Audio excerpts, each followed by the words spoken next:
পুলিশের চোখে ধুলো দিতে নিত্য নতুন পদ্ধতি খুঁজে বার করছে পাচারকারীরা। এবার বোলেরো গাড়িকে অ্যাম্বুলেন্স সাজিয়ে গাঁজা পাচার করতে গিয়ে পুলিশের হাতে আটক দুই যুবক। সোনামুড়া থেকে গাড়িটি আসামে গাঁজা পাচারের উদ্দেশ্যে যাচ্ছিল বলেই জানা গিয়েছে। বুধবার কুমারঘাট থানার পুলিশ সিদংছড়া নাকা পয়েন্টে সিগন্যাল না মেনে পালিয়ে যাওয়ার চেষ্টা করে গাড়িটি। পুলিশ ধাওয়া করে গাড়িটিকে আটক করে। গাড়িটি থেকে প্রায় 272 কেজি গাঁজা উদ্ধার করা হয়েছে। পুলিশের দাবি, উদ্ধারকৃত গাঁজার আনুমানিক বাজার মূল্য প্রায় 55 লক্ষ টাকা। বুধবার গাড়িটির চালক ও সহচালককে গ্রেফতার করেছে পুলিশ। একজনের নাম টিটন মিয়া, বয়স 18, অপরজনের নাম মামুন মিয়া, বয়স 19। গাড়িটি আটক করে কুমারঘাট থানায় নিয়ে যাওয়া হয় এবং ধৃতদের বিরুদ্ধে এনডিপিএস আইনে মামলা দায়ের করা হয়েছে। বৃহস্পতিবার তাদের কৈলাসহর জেলা আদালতে প্রেরণ করা হবে। আজকে আমরা গোপন সংবাদের ভিত্তিতে আমাদের জাতীয় সড়কের উপর আমরা একটা অভিযান চালাই।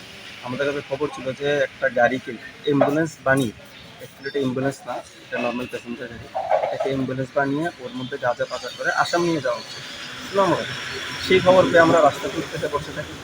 আমাদের নাকার মধ্যে প্রথমে সিগন্যাল দিলে গাড়িটি দাঁড়ায়নি। তারপরে আমরা আমাদের গাড়ি নিয়েও কিছু ধাওয়া করেছি এবং সিদংছড়া এলাকা থেকে গাড়িটাকে আটক করেছি। গাড়িটার মধ্যে নাম্বার প্লেট লাগানো ছিল TR05C115। হ্যাঁ, তো আমরা গাড়িটা আটক করার পর গাড়িটা যখন চেক করেছি, দেখা গেলো গাড়ির ভিতরে প্রায় 272 কেজি গাঁজা লুকানো আছে। আচ্ছা। হ্যাঁ, সাধারণত আমরা অ্যাম্বুলেন্স গাড়ি চেক করি না, করার কথাও না, রুগী নিয়ে যায়। তারা এই সুযোগটা নিয়েছিল, কিন্তু আমাদের কাছে গোপন সংবাদ থাকায় আমরা গাড়িটা ডিটেন করেছি।